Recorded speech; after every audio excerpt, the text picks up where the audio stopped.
Okay. So, I'm not. Routines as such are dangerous and become gods unto themselves. So, and I'm out of a little bit out of my routine for doing the lessons for the workbook of A Course in Miracles. I have some guests, and because of the nature of the weather and how hot it is here, we get some work done in the morning, and right now, in the late afternoon, I have a little time to talk a little bit about today's lesson. That's lesson number 174 from the workbook of A Course in Miracles.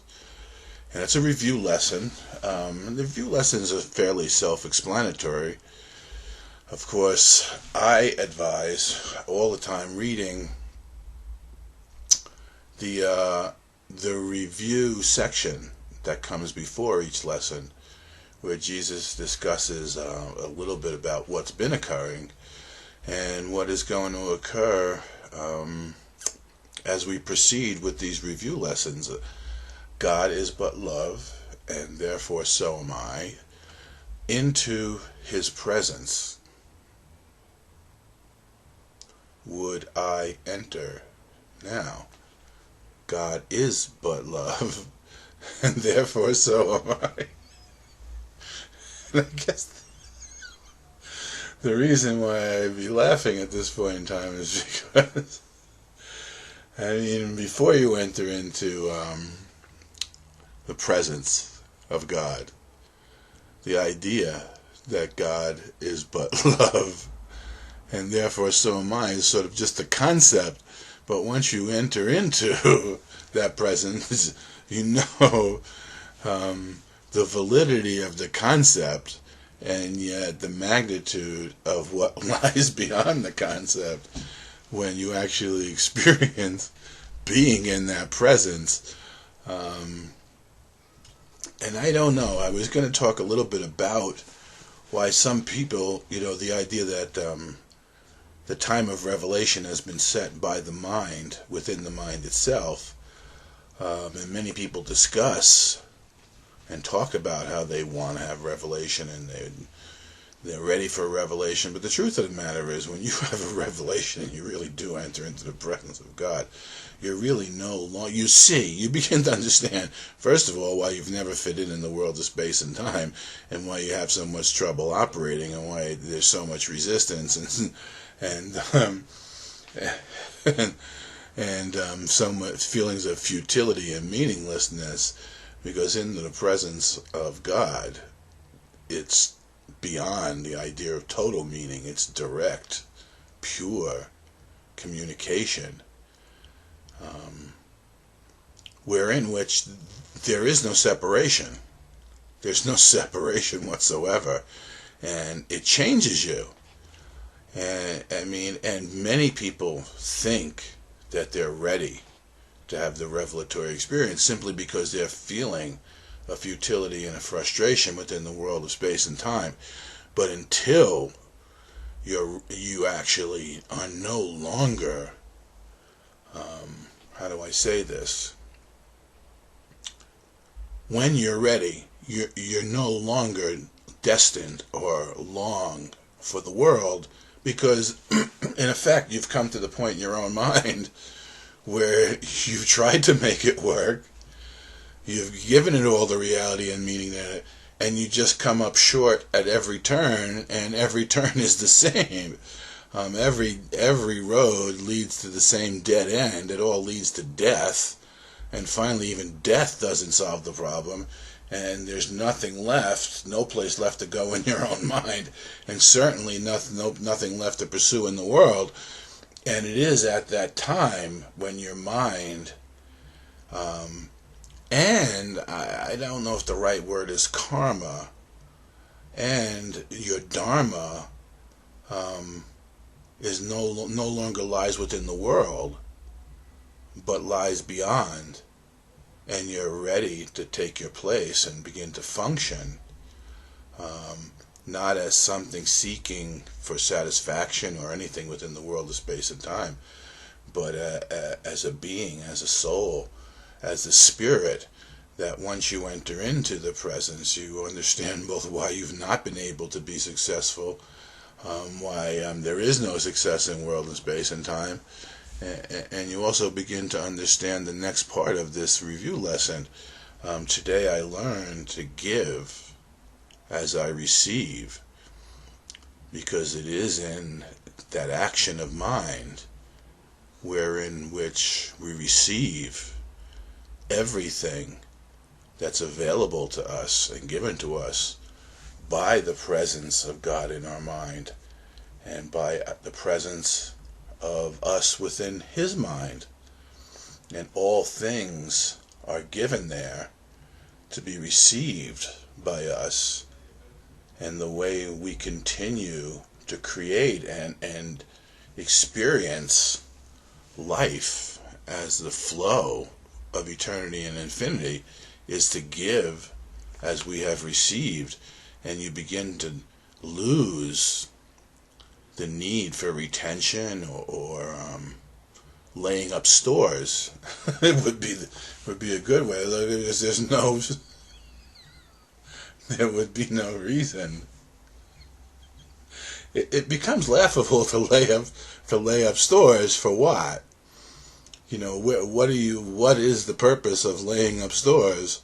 What is the purpose of receiving only to squirrel things away for later, when the infinite flow of reality eliminates the idea of later and allows you to be in a condition of presence of now, wherein which your mind and your heart are open to receiving that which God would have us have, so that we can give of what we've been given freely and begin to understand ourselves as being created in the image and likeness of our Father. Now, God only gives, yet we receive in order to give, because we are like unto our Father, but we are given too, so therefore we must give as we have received. And in the world of space and time, where everything is a single substance, everything is dream. It's a dream, it's an illusion. And it doesn't matter. It doesn't really matter what it is that you have in the dream. It's all substance of illusion. It's just all illusion, appearing as differentiated nothingness that the ego wants us to think we need and rely on in order to be who we are, when in fact we are sustained by the love of God. And as we receive the sustenance and give as we receive, we begin to operate under the laws of the kingdom, wherein which there is a flow. And everybody talks about the flow, and the flow is of eternal life and the infinite abundance of the kingdom. That here in the world of space and time doesn't really have a counterpart, although everything that we are given and receive within the illusion of space and time is likewise subject to our use of the laws of the kingdom, because it's just stuff of our mind, of illusion that we've made up, and has no solidity or reality separate from our making. And once our mind and hearts become attuned to our eternal and infinite reality, wherein which we're sharing wholly the abundance of the kingdom, there would be no idea or need to retain, because it's the retention that is death, the need to retain, the need to remain stagnant, the idea that if we lay up enough stores we'll be okay in the future, when we are no longer being given, which is a denial of the reality that God only gives. It's a denial of the lesson wherein which today we learn to give as we receive. And it's a denial of the reality of the presence of God, in which we live, breathe, and even in a sense make the illusion as a place where we can think that separation exists. Had we not been created perfectly, had you not already been created, you would not have the ability to dream. So you definitely are something. what it is you are, you discover as you learn to utilize the laws of the kingdom, which include learning to give as we receive. And as I've been told, and I tell other people as well, everybody, there isn't a single person alive who doesn't have something that he can give freely of, and in the willingness to give freely, not for the reason of getting, but simply because it's the nature of our being. As we learn to give freely from the truth of who we are and the nature of our being, then more is given unto us, because we're opening our minds and our hearts to that flow and the magnitude of the life that we live in reality and share with each other and with our Father, our Creator. So there would be no need to retain, because there's no future wherein which you would be able to use that which you retained.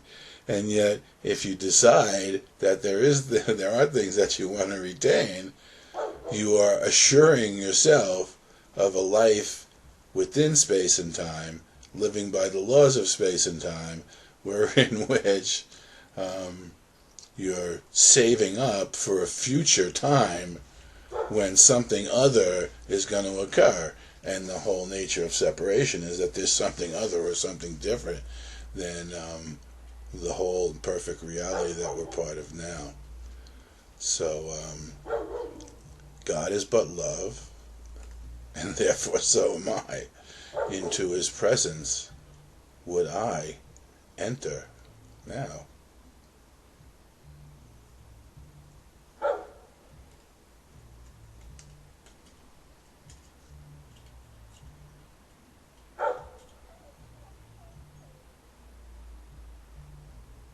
Maybe you can begin to feel that a little bit. It's allowing yourself to be fully engaged in life at every level. There's a line in the Course that says, if you are not experiencing abundance at every level, then somewhere you're not doing God's will, because God's will is for total fulfillment, total happiness, and total abundance.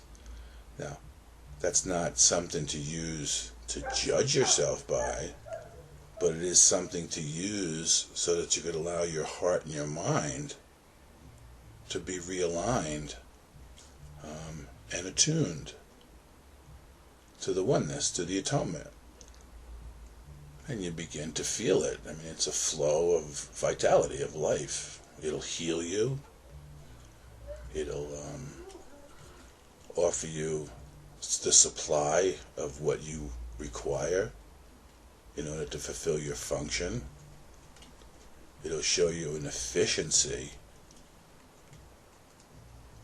there as to how to live life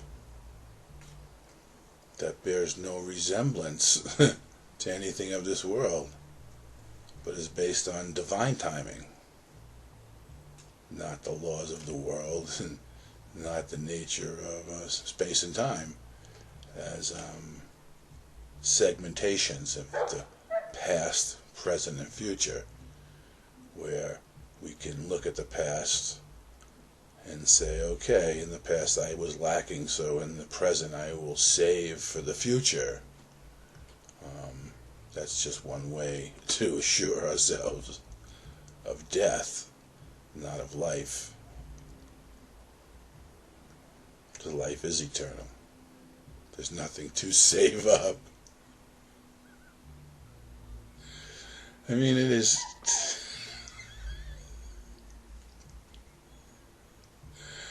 When you begin to, and many of you are having these experiences, when you begin to really have these experiences, you see the absurdity of what you thought you were previously doing as having any resemblance to life.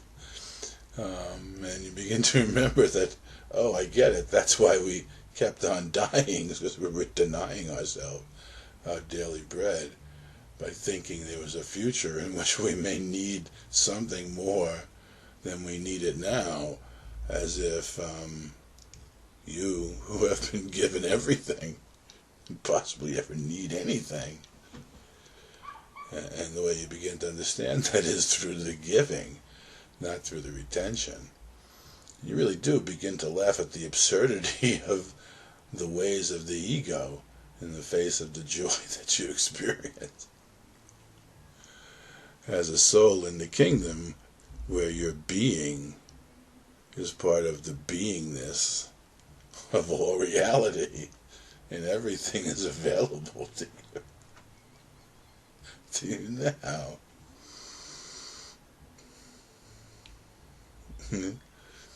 Love. You begin to experience love, not for a worldly reason, but simply because that's what you are. And you're assured that you are that because God is but love, and therefore so am I.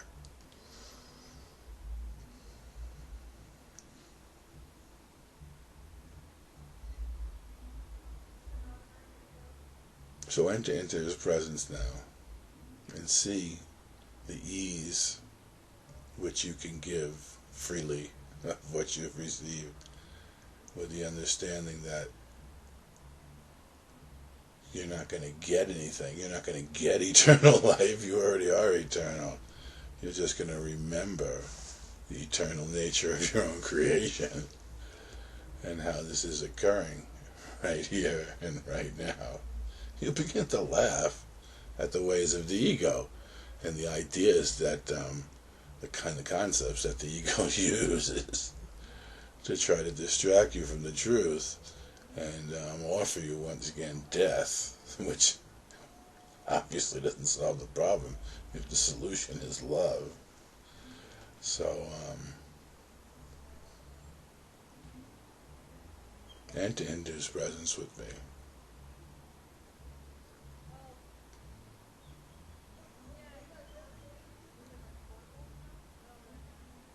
And begin to recognize that you've been given everything. And you can freely give of the everything that you've received. And that is the way in which you assure yourself the remembrance of who you are and the non-necessity of having to learn any more lessons here within space and time. Okay, that'll be it for today.